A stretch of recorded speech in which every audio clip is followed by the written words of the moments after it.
आइए मित्रों, हमारे YouTube चैनल स्वाध्याय में आपका हार्दिक स्वागत, अभिनंदन। आज हम आपके लिए लेकर आए हैं क्यों इतराता है, इस शीर्षक पर प्रेरणादायक ज्ञानवर्धक ज्ञान चर्चा।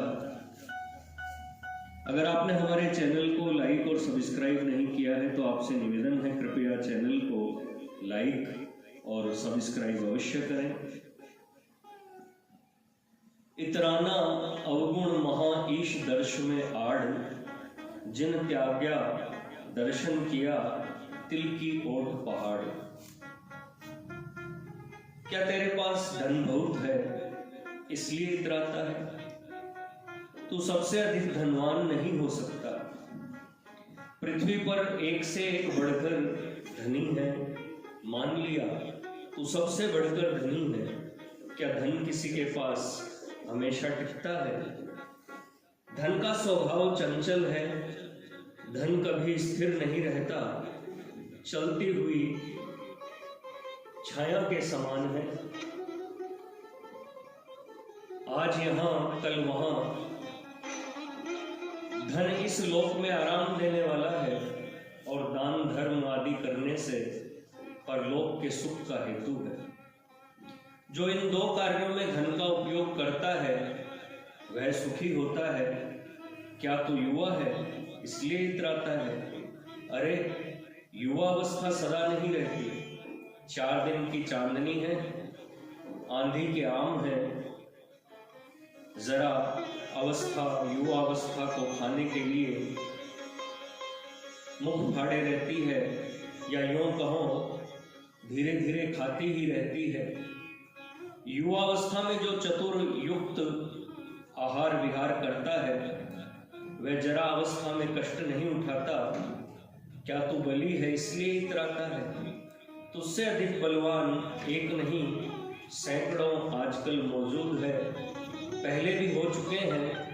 काल महाबली है, कायर होकर भी शूरमा से भी शूरमा को जीत लेता है।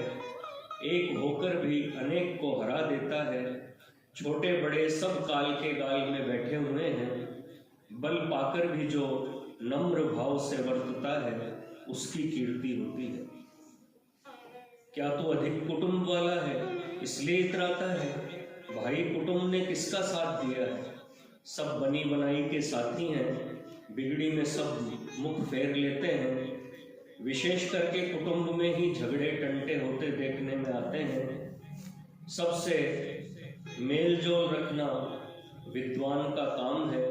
मेलजोल रखने से पराये भी अपने हो जाते हैं। क्या तू राजा है इसलिए इतराता है? राजा जो प्रजा का चौकीदार होता है, जब तक राजा प्रजा की रक्षा करता रहता है तभी तक राज्य कर सकता है। जहां राजा ने प्रजा की खबरदारी करने से मुख मोड़ा, वहीं उसका राज्य धूल में मिला। ईश्वर की नीति ऐसी ही है, इतिहासों से भी ऐसा ही सिद्ध होता है। रंजन करने वाले का नाम राजा होता है। जो राजा प्रजा का रंजन नहीं करता वह अवश्य नरकगामी होता है। जो राजा प्रजा का हित करने वाला होता है वह इस लोक तथा परलोक में यश और सुख पाता है। क्या तू दानी है इसलिए इतराता है? बड़े बड़े दानी हो गए हैं तो उनका पासंग भी नहीं है। तेरा है ही क्या जो तू दान करेगा? क्या साथ में कुछ लाया था? खाली हाथ ही तो आया था। जगत की वस्तुएं जगत वालों की है। अधिकारों को अधिकार के अनुसार देना, अधिकारी को अधिकार के अनुसार देना, इतना ही तेरा कर्तव्य है। जो अपना कर्तव्य करता है वही सबका प्यारा और पूज्य होता है। क्या तू विद्या वाला है इसलिए इतराता है?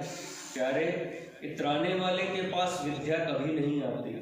उससे तो कोसों दूर भागती है। विद्या 2 प्रकार की है, लौकिक और पारमार्थिक। लौकिक पेट भरने की विद्या तो पशु पक्षी सभी जानते हैं। लौकिक विद्या विद्या नहीं है, पारमार्थिक विद्या ही विद्या है। इस विद्या से भगवत की प्राप्ति होती है। भगवत सुख स्वरूप है। भगवत को प्राप्त होने वाला अक्षय आनंद को प्राप्त होता है। भगवत सर्वत्र मौजूद है। सबको प्राप्त ही है। भगवत प्राप्ति में इतराना आड़ रूप है। इसी कारण भगवत दूर हो गया है, नहीं तो पास से भी पास है। इतराने के कारण तेरी आंखें अंधी हो गई है, आंखों के आगे अंधेरा छा रहा है। जब भी तू पास से भी पास को नहीं देखता, ईश्वर सर्वत्र है, इस बात को वेद चिल्ला चिल्ला कर कह रहे हैं, फिर ईश्वर क्यों नहीं दिखता? दिखे कहाँ से? जैसे कि देखने को वैसी ही आंख चाहिए।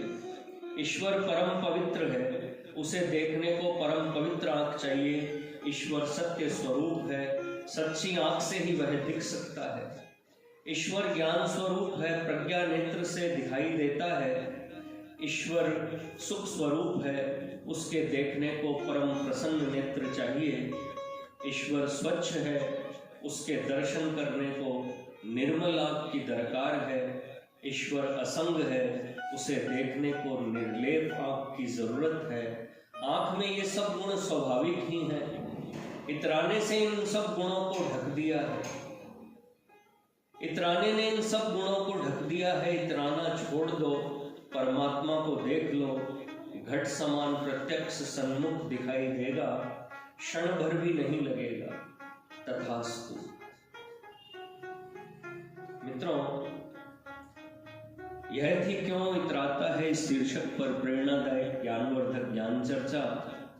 अगर आपको हमारा चैनल पसंद आए तो इसे लाइक और सब्सक्राइब अवश्य करें। धन्यवाद।